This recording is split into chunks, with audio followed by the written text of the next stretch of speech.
decodificar, compreender, interpretar, reter e aplicar. Aqui, bem-vindo ao canal Mental Impulse. Para apoiar o canal, não esqueça de inscrever-se, curtir, comentar e compartilhar. Demonstre sua gratidão às pessoas que colaboram para seu desenvolvimento. Aviso: este vídeo contém ativadores sonoros e visuais que auxiliam a compreensão, foco e mentalização das informações. Lei 44. Desarme e enfureça com o efeito espelho. Julgamento. O espelho retrata a realidade, mas também é a ferramenta perfeita para a ilusão. Quando você espelha os seus inimigos, agindo exatamente como eles agem, eles não entendem a sua estratégia. O efeito espelho os ridiculariza e humilha, fazendo com que reajam exageradamente. Colocando um espelho diante das suas psiques, você os seduz com a ilusão de que compartilha os seus valores. Ao espelhar as suas ações, você lhes dá uma lição. Raros são os que resistem ao poder do efeito espelho. Efeito espelho. Tipologia preliminar. Os espelhos têm o poder de nos perturbar. Olhando o nosso reflexo no espelho, quase sempre vemos o que queremos ver, a imagem de nós mesmos que achamos mais agradável. Tendemos a não olhar muito de perto, ignorando rugas e espinhas. Mas olhando bem para a imagem refletida, às vezes sentimos que estamos nos vendo como os outros nos veem, como uma pessoa entre outras pessoas, um objeto e não um sujeito. Essa sensação nos deixa arrepiados. Nós nos vemos, mas de fora, sem as ideias, o espírito, a alma que preenche a nossa consciência. Somos uma coisa: o mercador e o seu amigo. Um certo mercador desejava muito fazer uma longa viagem. Mas como não era muito rico, pensou: antes de partir, é necessário que eu deixe parte dos meus bens na cidade, para que, acontecendo-me alguma desgraça durante a viagem, eu ainda tenha com que viver ao voltar para casa. Com este propósito, ele entregou uma boa quantidade de barras de ferro, quase toda a sua fortuna, nas mãos de um dos seus amigos, pedindo para guardá-las durante a sua ausência. E despedindo-se, partiu. Tempos depois, não tendo tido sucesso nas suas viagens, ele voltou para casa. E a primeira coisa que fez foi procurar o amigo e pedir de volta o seu ferro. Mas o amigo, que devia muito dinheiro e tinha vendido o ferro para pagar as suas dívidas, respondeu: na verdade, meu amigo, tranquei bem o seu ferro num quarto junto com o meu ouro, imaginando que ali ficaria seguro.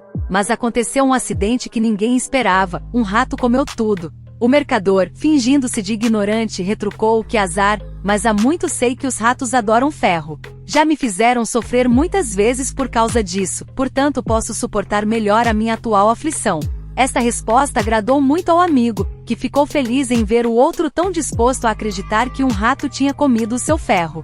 Mas a fim de eliminar qualquer suspeita, convidou-o para jantar no dia seguinte. O mercador prometeu que iria, mas, nesse meio tempo, encontrando na cidade um dos filhos do amigo, levou-o para sua casa e o trancou num quarto. No dia seguinte ele foi ver o amigo, que estava aflitíssimo, e perguntou qual era a causa de tanta angústia, como se não soubesse de nada. "Oh, meu caro amigo", respondeu o outro, "peço-lhe que me desculpe se não estou tão animado quanto deveria estar. Perdi um dos meus filhos. Mandei tocar as trompetas para chamá-lo, mas não sei o que foi feito dele." "Oh", respondeu o mercador, "isso muito me entristece, pois ontem à noite, quando saí daqui, vi uma coruja voando com uma criança nas garras. Mas não posso dizer se era o seu filho." "Ora, que sujeito tolo e ridículo", replicou o amigo, "não se envergonha de tão deslavada mentira. Uma coruja que não pesa mais de 1 quilo ou 1,2 kg, como pode carregar um menino com mais de 22? Por que tanto espanto?" Atalhou o mercador. "Como se num país onde um rato pode comer 100 toneladas de ferro, seria de surpreender que uma coruja conseguisse carregar uma criança com pouco mais de 22 quilos. O amigo, ouvindo isso, percebeu que o mercador não era assim tão tolo, implorou o seu perdão pela mentira pregada, devolveu-lhe o valor do seu ferro e teve o filho de volta. Fábulas Pilpai, Índia, século IV. Ao usar o efeito espelho, recriamos simbolicamente este poder perturbador espelhando as ações dos outros, imitando seus movimentos para perturbá-los e enfurecê-los. Forçados a se sentirem ridicularizados, clonados como um objeto, uma imagem sem alma, eles ficam zangados. Ou faça a mesma coisa com uma ligeira diferença, e eles se sentirão desarmados. Você refletiu perfeitamente os seus desejos e vontades. É esse o poder narcisista dos espelhos. Em ambos os casos, o efeito espelho perturba os seus alvos, seja deixando-os irritados ou extasiados, e nesse instante você tem o poder de manipulá-los ou seduzi-los. O efeito tem um grande poder porque atua sobre as emoções mais primitivas. Existem 4 efeitos espelho principais na esfera do poder: O efeito neutralizador. Na antiga mitologia grega, a górgona Medusa tinha serpentes no lugar de cabelos, a língua estendida para frente, dentes grossos e um rosto tão feio que aquele que a olhasse diretamente virava pedra, de tanto medo. Mas o herói Perseu conseguiu matar a Medusa usando como guia, para chegar furtivamente até ela e lhe cortar a cabeça fora. O reflexo no seu escudo que ele poliu até ficar como um espelho. Se o escudo neste caso serviu como espelho, o espelho também foi uma espécie de escudo. A Medusa não podia ver Perseu, ela só via suas próprias ações refletidas. E por trás desta tela o herói se escondeu e a destruiu. Esta é a essência do efeito neutralizador. Faça o que seus inimigos fazem, imite suas ações da melhor maneira possível, e eles não entenderão o que você está querendo. O seu espelho cega. A estratégia que usarão com você vai depender da sua maneira característica de reagir. Neutralize, brincando de mímica com eles. O efeito dessa tática é o de ridicularizar, até enfurecer. Quase todos nós lembramos de quando na infância alguém ficava repetindo exatamente as nossas palavras só para provocar. Depois de um tempo, em geral não muito, a vontade era a de lhe dar um soco na cara. Trabalhando de uma forma mais sutil na idade adulta, você ainda pode desestabilizar os seus adversários assim, protegendo a sua própria estratégia por trás do espelho. Você coloca armadilhas invisíveis, ou empurra o adversário para a armadilha que ele planejou para você. Esta poderosa técnica tem sido usada na estratégia militar desde os tempos de Sun Tzu. Atualmente ela aparece com frequência nas campanhas políticas. É também útil para disfarçar aquelas situações em que você não tem nenhuma estratégia em particular. Este é o espelho do guerreiro. Uma versão inversa do efeito neutralizador é a sombra. Você acompanha como uma sombra todos os movimentos dos seus adversários, sem que eles o vejam.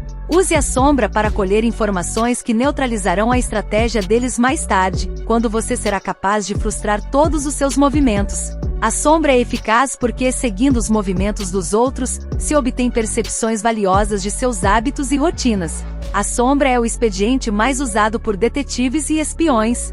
Efeito Narciso. Olhando uma imagem nas águas de um lago, o jovem grego Narciso se apaixonou por ela. E quando descobriu que era o seu próprio reflexo, e que portanto o seu amor não se consumaria, desesperado ele se afogou. Todos nós temos um problema semelhante. Estamos profundamente apaixonados por nós mesmos, mas como este amor exclui um objeto amado fora de nós mesmos, ele permanece sempre insatisfeito e irrealizado. O efeito Narciso joga com este narcisismo universal. Você olha bem fundo a alma dos outros, imagina seus desejos mais íntimos, seus valores, gostos, humores, e você os reflete de volta para eles, transformando-se numa espécie de imagem espelhada. A sua capacidade de refletir essa psique lhe dá um grande poder sobre eles. Podem até sentir um leve toque de amor. Esta é simplesmente a capacidade de imitar a outra pessoa, não fisicamente, mas psicologicamente. E é muitíssimo mais poderosa porque joga com o egoísmo insatisfeito da criança. Normalmente as pessoas nos bombardeiam com suas experiências, seus gostos. Dificilmente elas se esforçam para ver as coisas com os nossos olhos.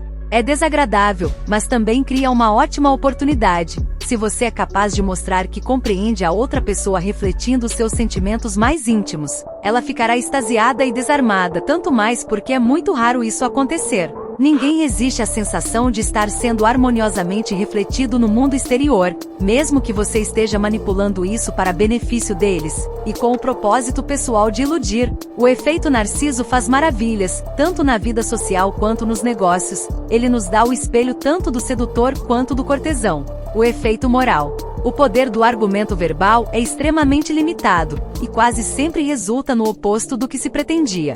Conforme observa Gracian, a verdade em geral é vista, raramente ouvida. O efeito moral é a maneira perfeita de demonstrar suas ideias por meio de ações. Simplesmente você ensina os outros fazendo com que provem do seu próprio remédio. No efeito moral, você espelha o que as outras pessoas fizeram para você, e faz isso de tal forma que percebem que você está fazendo com elas o mesmo que elas fizeram com você. Você as faz sentir que o comportamento delas tem sido desagradável, em vez de ficar ouvindo você se queixar e se lamentar por isso, o que só fará com que ergam as suas defesas. E ao sentir o resultado de suas ações refletidas de volta, elas percebem mais profundamente como magoam ou castigam os outros com seu comportamento antissocial. Você objetifica as qualidades das quais deseja que elas se envergonhem e cria um espelho onde poderão ver suas tolices e aprender uma lição sobre si mesmas. Esta técnica é muito usada por educadores, psicólogos e todos que precisam lidar com comportamentos desagradáveis e inconscientes.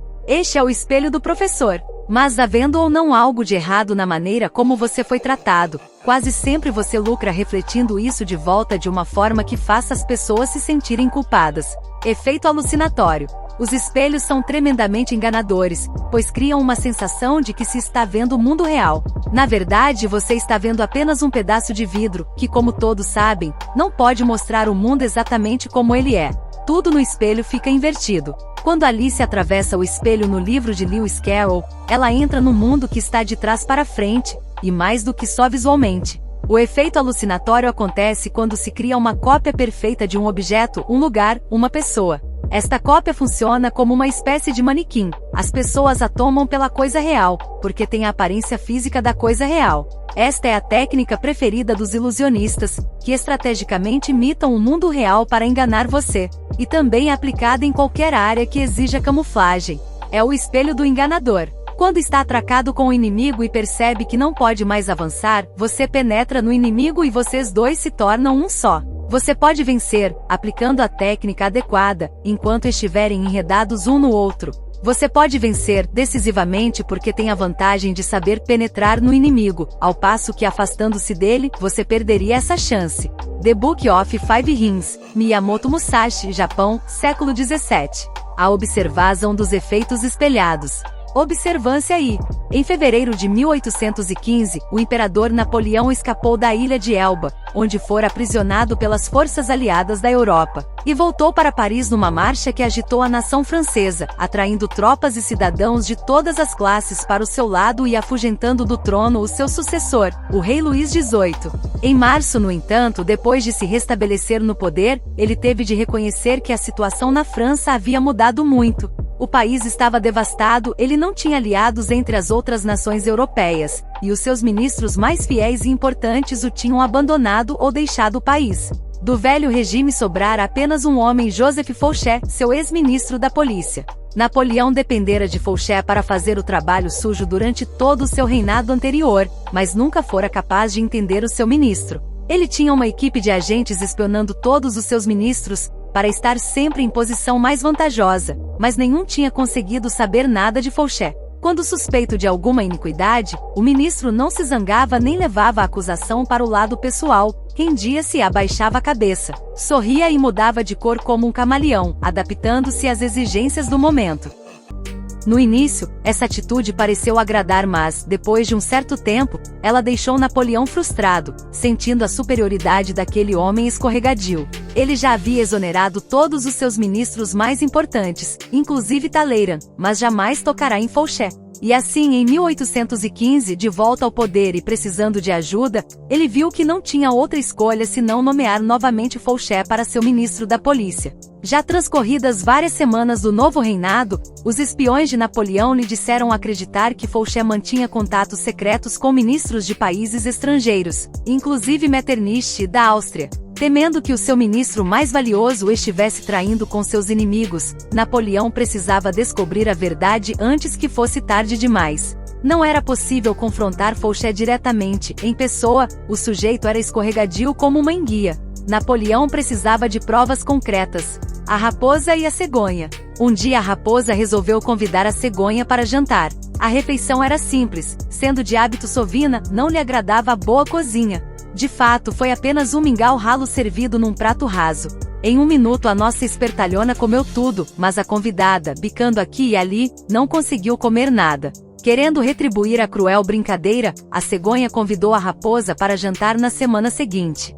Ficarei encantada, respondeu, tratando-se de amigos, não me faço de rogada. No dia combinado, ela correu pontualmente para a casa da sua anfitriã e começou a elogiar tudo. Que gosto! Que elegância!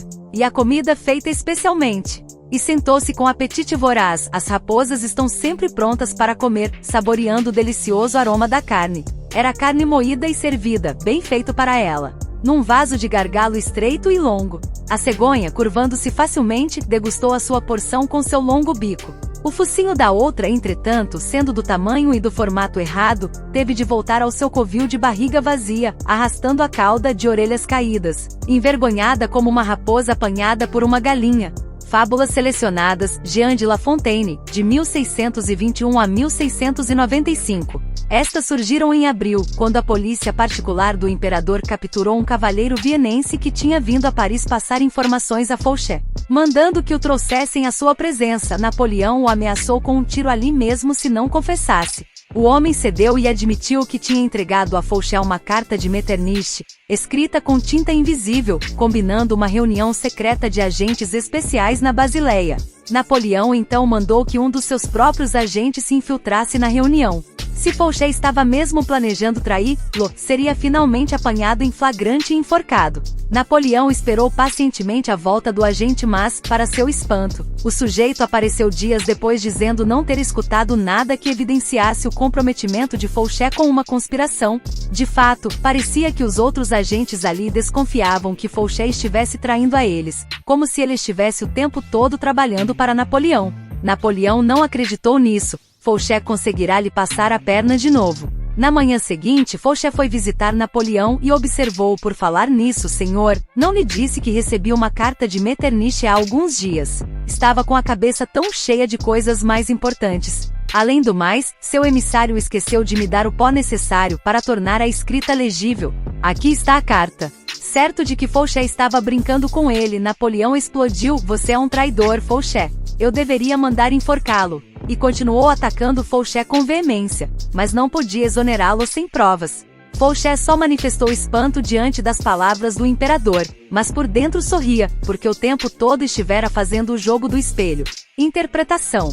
Fouché sabia há anos que Napoleão se mantinha no comando de todos à sua volta, espionando-os dia e noite. O ministro tinha sobrevivido a este jogo porque tinham seus próprios espiões espionando-os de Napoleão, neutralizando assim qualquer ação que o imperador pudesse tomar contra ele. No caso da reunião em Basileia, ele até virou a mesa, sabendo do agente duplo de Napoleão. Ele armou as coisas de tal forma que ficou parecendo que Fouché era um fiel agente duplo também. Fouché ganhou poder e prosperou num período de grandes tumultos, espelhando as pessoas ao seu redor. Durante a Revolução Francesa ele foi um jacobino radical. Depois do terror ele se tornou um republicano moderado. E no governo de Napoleão ele foi um imperialista comprometido a quem Napoleão concedeu o título de Duque de Otranto.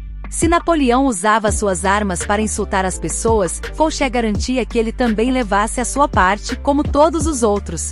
Isto também lhe permitia prever os planos e desejos do imperador, de forma a ecoar os sentimentos do seu chefe antes mesmo que ele os expressasse. Protegendo suas ações por trás de uma estratégia de espelho, Fouché podia também tramar movimentos ofensivos sem ser apanhado no ato. A carta roubada. Quando quero saber se alguém é sábio, idiota, bom ou mau, ou em que está pensando no momento, eu copio a mesma expressão que essa pessoa tem no rosto da maneira mais fiel possível, e então aguardo para ver que pensamentos ou sentimentos me surgem na cabeça ou no coração, iguais ou correspondentes àquela expressão. Edgar Allan Poe, de 1809 a 1849. Este é o poder de espelhar as pessoas ao seu redor. Primeiro, você lhes dá a sensação de que compartilha de suas ideias e dos seus objetivos. Segundo, se elas desconfiarem de que você tem outros motivos, o espelho o protegerá, impedindo que entendam a sua estratégia. Finalmente isto as deixará enfurecidas e desestabilizadas. Bancando duplo, você lhes rouba a ideia, suga a sua iniciativa, faz com que se sintam impotentes. Você também ganha a capacidade de escolher quando e como perturbá-las, outro caminho para o poder. E o espelho poupa sua energia mental. Ecoando simplesmente os movimentos dos outros, você fica com o espaço necessário para desenvolver a sua própria estratégia. Observância segunda. No início da sua carreira, o ambicioso estadista e general Alcibíades de Atenas, 450-404 a.C., inventou uma arma formidável que se tornou a fonte do seu poder. Sempre que se encontrava com alguém, ele sentia o estado de espírito e o gosto dessa pessoa. Depois adequava cuidadosamente suas palavras e ações para espelhar os seus desejos mais íntimos. Ele a seduzia com a ideia de que seus valores eram superiores aos de todo mundo, e que o objetivo dele era usá-la como modelo e ajudá-la a realizar seus desejos. Poucos resistiam ao seu charme. O primeiro homem a cair no seu feitiço foi o filósofo Sócrates. Alcibíades representava o oposto do ideal socrático de simplicidade e retidão. Ele vivia luxuosamente e era totalmente sem escrúpulos. Sempre que encontrava Sócrates, ele espelhava a sobriedade do homem mais velho, alimentando-se com simplicidade, acompanhando Sócrates em longas caminhadas e conversando apenas sobre filosofia e virtude. Sócrates não estava sendo totalmente enganado, ele sabia da outra vida de Alcibíades. Mas isso só o tornava mais vulnerável a uma lógica que o enaltecia. Só na minha presença, ele achava, aquele homem se rendia a uma influência virtuosa. Só eu tenho esse poder sobre ele. Este sentimento inebriou Sócrates, que passou a ser o mais fervoroso admirador e defensor de Alcibíades, chegando até a arriscar a própria vida para salvar o jovem numa batalha. Os atenienses consideravam Alcibíades o seu maior orador, pois ele possuía uma incrível capacidade de entrar em sintonia com as aspirações da sua plateia e espelhar os seus desejos. Seus melhores discursos foram em apoio à invasão da Sicília, que ele achava traria uma grande riqueza para Atenas e glória ilimitada para ele mesmo. Os discursos deram expressão à sede dos jovens atenienses de conquistar terras eles mesmos, em vez de viver das vitórias de seus ancestrais. Mas ele também adequava suas palavras para refletir a nostalgia que os mais velhos sentiam dos anos de glória, quando Atenas liderou os gregos contra a Pérsia e depois criou um império. Atenas inteira agora sonhava em conquistar a Sicília. O plano de Alcibíades foi aprovado, e ele foi nomeado comandante da expedição. Lorenzo de Médici seduz o Papa. Lorenzo de Médici não perdia a oportunidade de aumentar o respeito que o Papa Inocêncio agora sentia por ele e de conquistar a sua amizade, se possível o seu afeto. Ele tinha o trabalho de descobrir os gostos do Papa e os satisfazia apropriadamente. Ele lhe enviou garrafas do seu vinho preferido, ele lhe enviava cartas corteses enaltecedoras, nas quais lhe garantia, quando o Papa estava doente, sentir as suas dores como se fossem as suas, encorajando-o com frases estimulantes como um Papa é o que ele quer ser e nas quais, como se por acaso, ele incluía suas opiniões sobre o curso adequado da política papal. Inocêncio se sentia gratificado com as atenções de Lorenzo, e convencido com seus argumentos. Ele compartilhava de tal forma suas opiniões que, segundo o desgostoso embaixador de Ferrara, o Papa dorme com os olhos do magnífico Lorenzo. The House of Medici, It's Rise and Fall, Christopher Ibert, 1980. Mas, enquanto Alcibíades liderava a invasão da Sicília, certos atenienses o acusaram falsamente de profanar estátuas sagradas. Ele sabia que seria morto pelos seus inimigos se voltasse para casa, então, no último minuto, desertou da frota ateniense e passou para o lado do cruel inimigo de Atenas, Esparta. Os espartanos aceitaram aquele grande homem do seu lado, mas conheciam a sua reputação e desconfiavam dele. Alcibíades adorava o luxo. Os espartanos eram um povo guerreiro que adorava a austeridade, e temia que ele corrompesse os seus jovens. Para seu grande alívio, o Alcibíades que chegou a Esparta não era o que tinham esperado. Não cortava nem penteava os cabelos como eles, tomava banhos frios, alimentava-se de pão feito de farinha não refinada e caldo escuro, e vestia roupas simples. Para os espartanos, isto queria dizer que ele considerava o estilo de vida deles superior ao ateniense, mais importante do que eles. Alcibíades havia escolhido ser um espartano, em vez de ter nascido um, e por isso deveria receber mais honras do que os outros. Ficaram enfeitiçados por ele e lhe deram grandes poderes. Infelizmente, Alcibíades não sabia controlar muito bem os seus encantos. Conseguiu seduzir a esposa do rei de Esparta e a engravidou. Quando isso veio a público, mais uma vez ele teve de fugir para salvar a pele. Desta vez Alcibíades fugiu para a Pérsia, onde de repente passou da simplicidade espartana para o luxuoso estilo de vida persa até o último detalhe. Claro que era extremamente enaltecedor para os persas ver um grego da estatura de Alcibíades preferir a cultura deles em vez da sua, e o encheram de homenagens, terra e poder. Uma vez seduzidos pelo espelho, não perceberam que por trás Alcibíades fazia um jogo duplo, ajudando secretamente os atenienses na guerra contra Esparta e assim, reintegrando-se à cidade para onde desejava desesperadamente voltar, e que o aceitou de volta de braços abertos, em 408 a.C. Interpretação. No início da sua carreira política, Alcibíades fez uma descoberta que mudou todo o seu método de abordagem do poder. Ele possuía uma personalidade interessante e enérgica, mas ao expor suas ideias afastava as pessoas muito mais do que as conquistava. O segredo para se ter ascendência sobre um grande número de pessoas, ele acabou acreditando, não era impor aos outros o seu próprio colorido, mas absorver o colorido dos outros como um camaleão. Depois de iludidas, tudo mais que ele fizesse ficava invisível. Compreenda, todos estão envoltos nas suas próprias conchas narcisistas. Quando você tenta lhes impor o seu próprio ego, o muro se ergue, a resistência aumenta. Espelhando-os, entretanto, você os leva a uma espécie de êxtase narcisista. Eles estão vendo um duplo da sua própria alma. Este duplo, na verdade, foi totalmente produzido por você. Depois de usar o espelho para seduzi-los, você tem um enorme poder sobre eles. Vale notar, não obstante, os riscos do uso promíscuo do espelho.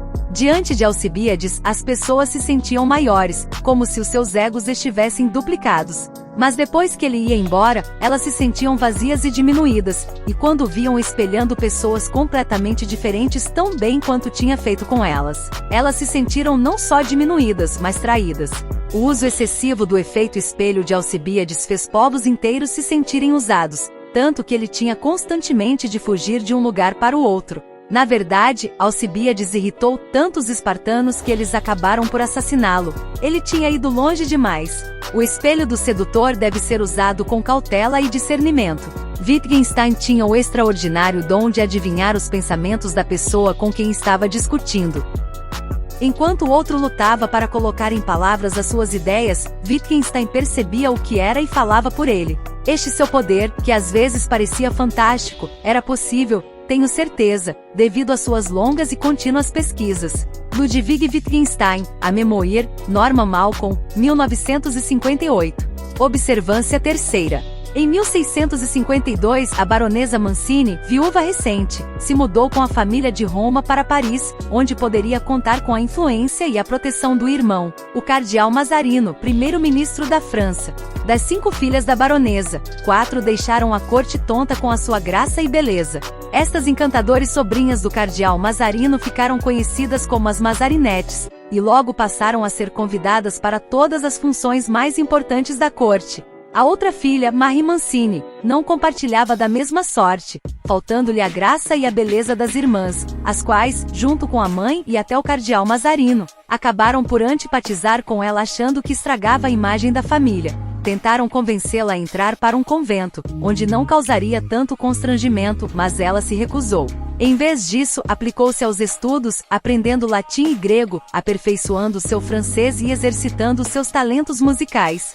Nas raras ocasiões em que a família a deixava participar do que acontecia na corte, ela se esforçava para ser uma ouvinte atenta, medindo as fraquezas e os desejos secretos das pessoas. E quando, finalmente, ela conheceu o futuro rei Luís XIV, em 1657, Luís tinha 17 anos, Marie estava com 18, resolveu que, apesar da sua família e do tio, daria um jeito de fazer aquele jovem se apaixonar por ela.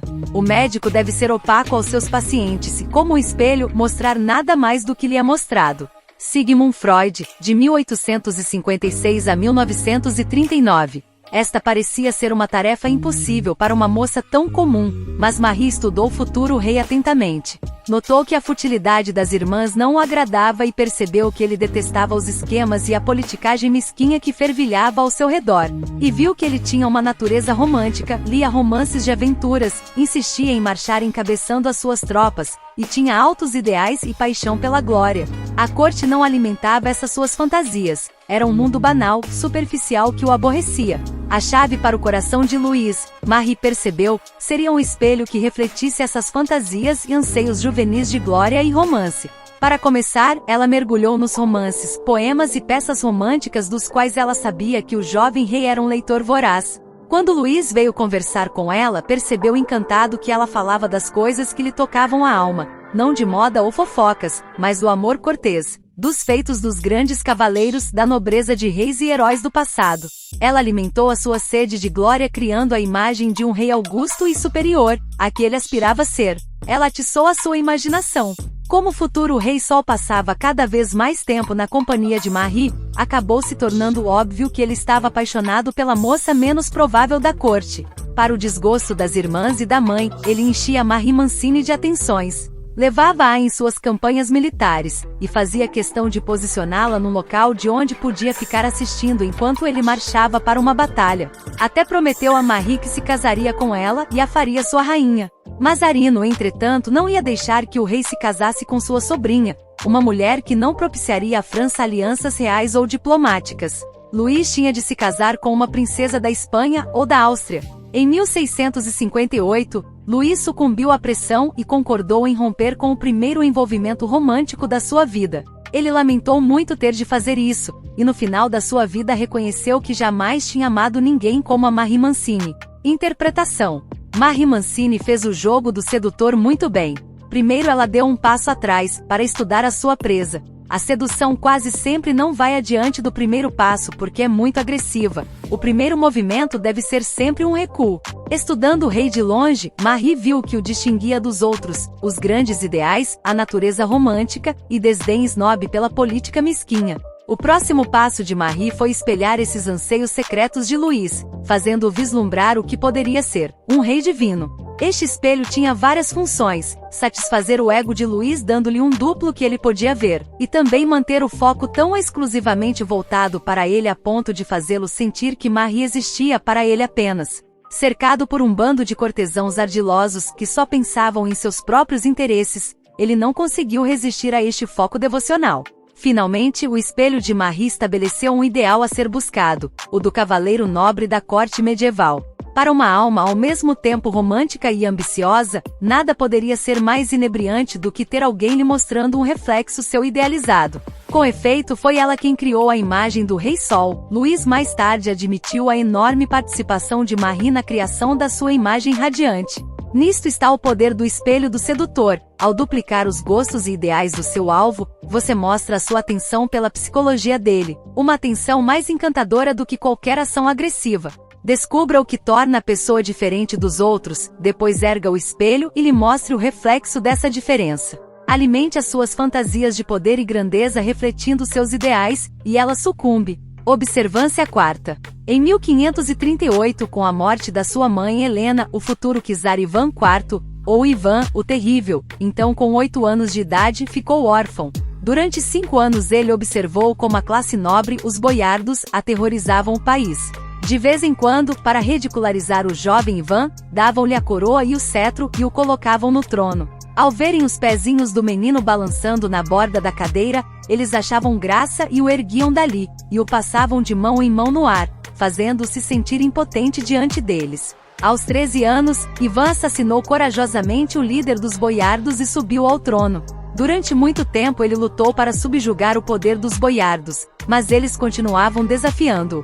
Em 1575, ele já estava exausto de tentar modificar a Rússia e derrotar seus inimigos. Enquanto isso, seus súditos queixavam-se amargamente das guerras intermináveis, da sua polícia secreta, dos boiardos invencíveis e opressivos. Seus próprios ministros começaram a questionar seus movimentos. Finalmente ele deu um basta. Em 1564, ele havia abandonado temporariamente o trono, forçando os súditos a chamá-lo de volta ao poder. Agora ele iria ainda mais longe na sua estratégia e abdicou. Para substituí-lo, Ivan nomeou um dos seus generais, Simeão Bekbulatovich, para o trono. Mas apesar de Simeão ter se convertido recentemente ao catolicismo, era um tártaro por nascimento e a sua entronização foi um insulto para os súditos de Ivan, visto que os russos julgavam os tártaros inferiores e infiéis. Mas Ivan mandou que todos os russos, inclusive os boiardos, prestassem obediência ao seu governante. E enquanto Simeão se mudava para o Kremlin, Ivan vivia numa humilde casa nos arredores de Moscou, de onde às vezes saía para visitar o palácio. Inclinava-se diante do trono, sentava-se entre os boiardos e solicitava humildemente os favores de Simeão. Com o tempo ficou claro que Simeão era uma espécie de duplo do rei.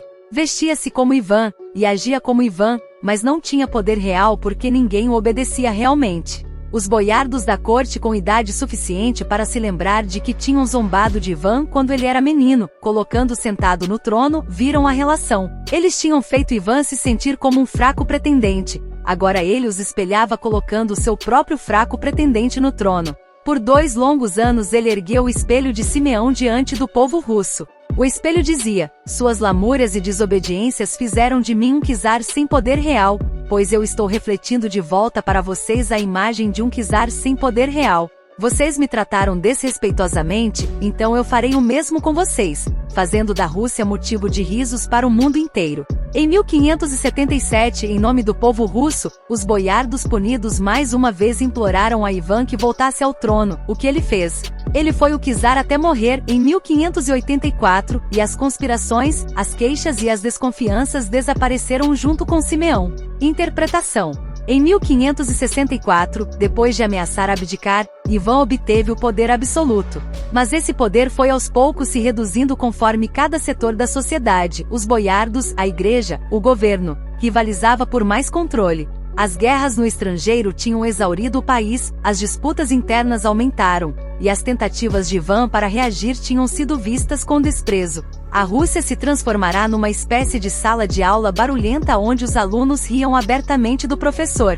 Se ele levantasse a voz ou se queixasse, a resistência era ainda maior. Ele tinha que lhes ensinar uma lição, fazê-los provar do seu próprio remédio. Simeão Bekbulatovich foi o espelho que ele usou para fazer isso. Depois de 2 anos em que o trono tinha sido objeto de ridículo e desgosto, o povo russo aprendeu a sua lição.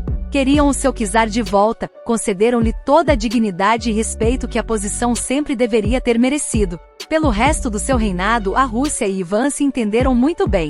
Compreenda, as pessoas estão presas às suas próprias experiências. Quando você se queixa de que elas estão sendo insensíveis, pode parecer que compreendem, mas, no íntimo, continuam impassíveis e até mais resistentes. A meta do poder é sempre diminuir a resistência das pessoas a você. Para isso você precisa de truques, e um deles é dar-lhes uma lição. Em vez de ficar reprovando as pessoas verbalmente, portanto, crie uma espécie de espelho do comportamento delas. Com isso você lhes dá 2 opções. Elas podem ignorá-lo ou começar a pensar nelas mesmas. E mesmo que elas o ignorem, você terá plantado uma semente no inconsciente delas que acabará criando raízes. Ao espelhar o comportamento de uma pessoa, incidentalmente não tenha medo de acrescentar um toque caricatural ou exagerado, como fez Ivan ao entronizar um tártaro. É o temperinho na sopa que abrirá os olhos dela e a fará ver o ridículo das suas próprias ações. Observância V. Milton H. Erickson, pioneiro na psicoterapia estratégica, costumava educar seus pacientes enérgica, porém indiretamente criando uma espécie de efeito espelho. Construindo uma analogia para que seus pacientes vissem a verdade sozinhos, ele contornava a resistência deles às mudanças. Ao tratar de casais que se queixavam de problemas sexuais, por exemplo, ele quase sempre constatava que os métodos tradicionais psicoterápicos da confrontação direta e da exposição de problemas só aumentavam a resistência dos esposos e acentuava as suas diferenças. Em vez disso, ele levava o marido e a mulher a falar de outros assuntos, com frequência banais, tentando encontrar uma analogia para o conflito sexual. Durante a primeira sessão de um desses casais, os dois discutiam seus hábitos alimentares, especialmente na hora do jantar. A esposa preferia o estilo descontraído, um drink antes da refeição, algumas entradas, e depois um ligeiro prato principal, tudo num ritmo lento, civilizado. O marido se frustrava, ele queria jantar logo e começar direto com o prato principal, quanto maior melhor. No decorrer da conversa, o casal começou a perceber uma leve analogia com seus problemas na cama. Mas assim que a conexão era feita, Erickson mudava de assunto, evitando cuidadosamente a discussão do verdadeiro problema. O casal pensou que Erickson estava apenas querendo conhecê-los melhor e falaria diretamente do problema na próxima vez que os visse. Mas no final da primeira sessão, Erickson orientou-os para que combinassem para dali a alguns dias um jantar que atendesse aos desejos de cada um. A esposa teria a sua refeição lenta, inclusive com tempo para se sentirem à vontade um com o outro, e o marido teria os grandes pratos que gostava de comer. Sem perceber que estavam agindo segundo uma delicada orientação médica, o casal participaria de uma situação espelhada do seu problema, e no espelho eles resolveriam sozinhos as suas dificuldades, terminando a noite exatamente como o médico tinha esperado, espelhando na cama a dinâmica aprimorada no jantar. Ao lidar com problemas mais graves, tais como o mundo de fantasia espelhado que o esquizofrênico constrói, Erickson sempre tentava entrar no espelho e trabalhar dentro dele. Certa vez ele tratou um paciente internado num hospital que acreditava ser Jesus Cristo, enrolando-se em lençóis, falando em parábolas vagas e bombardeando a equipe e os outros pacientes com um interminável proselitismo cristão. Nenhuma terapia ou droga parecia funcionar, até que um dia Erickson foi ver o jovem e disse: soube que tem experiência como carpinteiro. Sendo Cristo, o paciente teve de dizer que sim, e Erickson imediatamente o colocou para fazer prateleiras e outras peças úteis, permitindo que continuasse usando as suas roupas de Jesus Cristo. Durante algumas semanas, enquanto trabalhava, a mente do esquizofrênico ficou menos ocupada com as fantasias de Jesus, concentrando-se mais nas suas tarefas. À medida que a carpintaria foi prevalecendo, ocorreu uma mudança psíquica. As fantasias religiosas permaneceram, mas foram ficando confortavelmente em segundo plano, permitindo que o homem assumisse as suas funções na sociedade. Interpretação. A comunicação depende de metáforas e símbolos, que são a base da própria linguagem. A metáfora é uma espécie de espelho do que é real e concreto, quase sempre expresso com mais nitidez e profundidade do que por meio de uma descrição literal. Quando você lida com a força de vontade refratária dos outros, a comunicação direta com frequência só faz acentuar essa resistência. Isso acontece com mais nitidez quando você se queixa do comportamento das pessoas, particularmente em áreas sensíveis como a sua forma de amar. Você conseguirá uma mudança muito mais duradoura se, como Erickson, fizer uma analogia, um espelho simbólico da situação, e guiar o outro através dele. Como o próprio Cristo compreendeu, falar em parábolas costuma ser a melhor maneira de ensinar uma lição, pois deixa que as pessoas percebam a verdade sozinhas. Ao lidar com pessoas perdidas nos reflexos de mundos de fantasia, inclusive um batalhão de gente que não vive em hospitais para doentes mentais, jamais tente empurrá-las para a realidade estilhaçando seus espelhos. Pelo contrário, entre no mundo delas e opere lá de dentro, seguindo as suas regras, gentilmente guiando-as para fora da sala dos espelhos onde entraram. Observância sexta. O grande mestre do chá japonês do século XVI, Takeno Shou, certa vez passou por uma casa e notou um jovem regando as flores perto do portão de entrada. Duas coisas chamaram a atenção de Shou. Primeiro, a maneira graciosa como o homem realizava a sua tarefa, e segundo, as rosas acharam lindíssimas no jardim. Ele parou e se apresentou ao homem, que se chamava Seino Rikyu.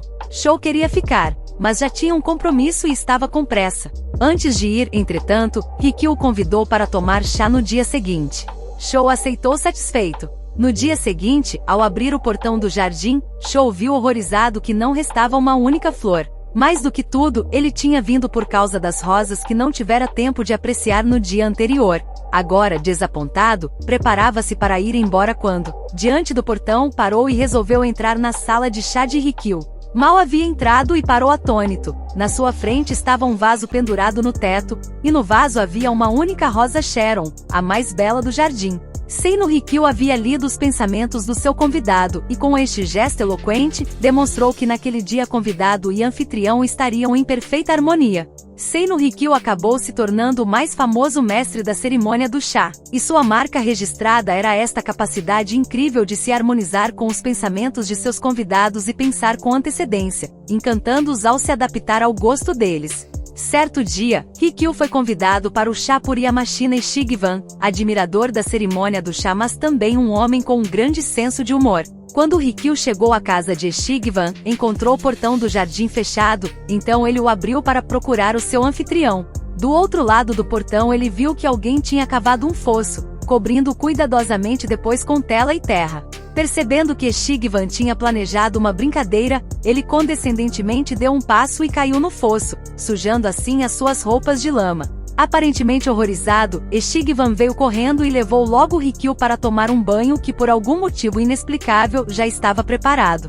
Depois do banho, Rikyu se juntou a Ishigiban na cerimônia do chá, que ambos apreciaram muito, rindo bastante do acidente. Mais tarde, Seino Rikyu explicou a um amigo que já tinha percebido a brincadeira de Ishigiban, mas como se deve sempre concordar com os desejos do anfitrião, eu caí no buraco conscientemente, garantindo assim o sucesso do encontro. A cerimônia do chá não é de forma alguma mera demonstração de subserviência, mas não há chá quando convidado e anfitrião não estão em harmonia um com o outro. A Ishigiban agradou muito ver a figura séria de Rikyu no fundo de um fosso, mas Rikyu também teve o seu prazer concordando com o desejo do seu anfitrião e observando divertir-se tanto assim. Interpretação. Seino Rikyu não era mágico nem visionário, ele observava atentamente as pessoas à sua volta, sondando os gestos sutis que revelavam um desejo oculto, depois produzindo a imagem desse desejo. Embora Shaw não tivesse mencionado seu encanto com a rosa Sharon, Rikyu leu nos olhos dele. Se espelhar os desejos de uma pessoa significa cair num fosso, paciência. O poder de Rikyu estava nesta sua capacidade de usar o espelho do cortesão, que lhe dava a aparência de um inusitado poder de ver dentro das outras pessoas. Aprenda a manipular o espelho do cortesão, pois ele lhe trará um grande poder. Estude o olhar das pessoas, acompanhe os seus gestos, barômetros mais garantidos de dor e prazer do que qualquer palavra. Note e lembre detalhes, as roupas, os amigos, hábitos diários, observações espontâneas, que revelam desejos ocultos e raramente satisfeitos. Misture tudo, descubra o que está sob a superfície, depois faça-se de espelho para seus egos abafados. Esta é a chave do poder. O outro não pediu a sua consideração, não mencionou seu prazer com a rosa de Sharon. E quando você o reflete de volta, esse prazer se acentua porque não foi solicitado. Lembre-se, a comunicação não verbal, o elogio indireto, é que tem mais poder. Ninguém resiste ao encanto do espelho do cortesão. Observância 7ª. Yellow Kid Vile, extraordinário charlatão, usava o espelho do enganador nas suas fraudes mais brilhantes. A mais audaciosa de todas foi a sua recriação de um banco em Muncie, Indiana. Quando Vile soube que o Merchants Bank em Muncie tinha se mudado, ele viu uma oportunidade que não poderia deixar passar. Vile alugou o prédio original do Merchants, ainda com os móveis do banco, completos com os guichês. Comprou sacolas para transportar dinheiro, imprimiu nelas um nome de banco inventado, encheu-as com arruelas de aço, e as colocou imponentemente atrás dos guichês, junto com maços de dinheiro, notas de verdade escondendo tiras de jornal. Para a equipe e os clientes do seu banco, Vile contratou jogadores, bookmakers, garotas dos bordéis da região, e outros cúmplices da mesma laia. Fez um bandido local posar de funcionário do banco. Dizendo-se corretor de um certificado de investimentos que o banco oferecia, Vile jogava a isca e pescava o otário rico adequado. Levava o sujeito até o banco e pedia para falar com o presidente. Um dos funcionários do banco lhes dizia para esperar, o que só acentuava o realismo da fraude. Sempre é preciso esperar para falar com o presidente do banco. E enquanto esperavam, o banco mostrava o alvoroço típico de atividades bancárias, com as garotas de programa e bookmakers disfarçados entrando e saindo, fazendo depósitos e retiradas e cumprimentando com o chapéu o caixa de mentira. Fascinado com esta cópia perfeita da realidade, o otário depositava $50.000 no banco falso sem nem se preocupar. Durante anos Vile fez a mesma coisa com o Yacht Club deserto, uma corretora abandonada, uma imobiliária realocada e um clube de jogo totalmente realísticos. Interpretação. A técnica da realidade espelhada oferece imensos poderes ilusórios. O uniforme certo, o sotaque perfeito, os figurantes adequados. É impossível decifrar a ilusão porque está enredada em simulações da realidade. As pessoas querem e precisam muito acreditar em alguma coisa, e o primeiro instinto é o de confiar numa fachada bem construída, confundindo-a com a realidade. Afinal de contas, não podemos sair por aí duvidando de tudo, seria cansativo demais. Habitualmente aceitamos as aparências, e você pode usar essa credulidade. Neste jogo em particular, é o primeiro momento que conta mais. Se as suspeitas dos seus otários não surgirem assim que eles veem o reflexo no espelho, elas permanecerão sufocadas. Quando eles entram na sua sala dos espelhos, não conseguem mais distinguir o real do falso, e fica cada vez mais fácil enganá-los. Lembre-se, estude a aparência do mundo, e aprenda a espelhá-las em seus hábitos, modos, roupas. Como uma planta carnívora, para os insetos desatentos você se parecerá como todas as outras plantas do jardim. Autoridade. A tarefa de uma operação militar é dissimuladamente concordar com as intenções do inimigo, chegar ao que eles querem primeiro, sutilmente antecipá-los. Manter a disciplina e adaptar-se ao inimigo. Assim, no princípio você é como uma donzela, e o inimigo abre a porta. Em seguida, você é como um coelho solto, para que o inimigo não possa impedi-lo de entrar. Sun Tzu, século IV a.C., imagem, o escudo de Perseu. Polido até ficar como um espelho, a medusa não vê você, só o reflexo dela, horrendo. Escondido atrás de um espelho você engana, ridiculariza e enfurece. De um só golpe você corta a cabeça da medusa desatenta. Um alerta, cuidado com as situações espelhadas. Nos espelhos há muito poder, mas também há recifes perigosos, inclusive a situação espelhada, uma situação que parece refletir ou se parecer muito com a anterior, principalmente no estilo e na aparência superficial. Você pode cair numa situação dessa e não compreender totalmente o que está acontecendo, enquanto as pessoas ao redor a entendem muito bem, e a comparam você com o que aconteceu antes. Com frequência você sofre com a comparação, parecendo mais fraco do que o ocupante anterior da sua posição ou então estigmatizado por associações desagradáveis que essa pessoa deixou para trás. Em 1864, o compositor Richard Wagner se mudou para Munique por ordem de Ludovico II, conhecido ora como Rei Cisne, ora como Rei Louco da Baviera. Ludovico era o maior admirador de Wagner e o seu mais generoso patrono. A força do seu apoio virou a cabeça de Wagner. Uma vez estabelecido em Munique sob a proteção do rei, ele poderia dizer e fazer o que bem quisesse. Wagner se mudou para uma casa luxuosa que o rei havia comprado para ele. O endereço era perto da antiga casa de Lola Montez, a notória cortesã que havia mergulhado o avô de Ludovico II numa crise que o forçou a abdicar. Alertado de que poderia se contagiar com esta associação, Wagner achou graça. Eu não sou Lola Montez, disse.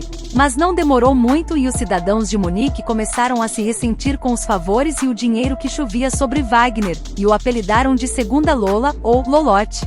Ele, inconscientemente, estava seguindo os passos de Lola, gastando dinheiro com extravagâncias, metendo-se em outros assuntos além da música, até dando seus palpites na política e aconselhando o rei nas nomeações para o ministério. Enquanto isso, o afeto de Ludovico por Wagner parecia intenso e indigno de um rei, assim como o amor do seu avô por Lola Montez. Finalmente os ministros de Ludovico lhe escreveram uma carta. Vossa Majestade agora enfrenta uma decisão fatal. Tem de escolher entre o amor e o respeito do seu leal povo e a amizade de Richard Wagner.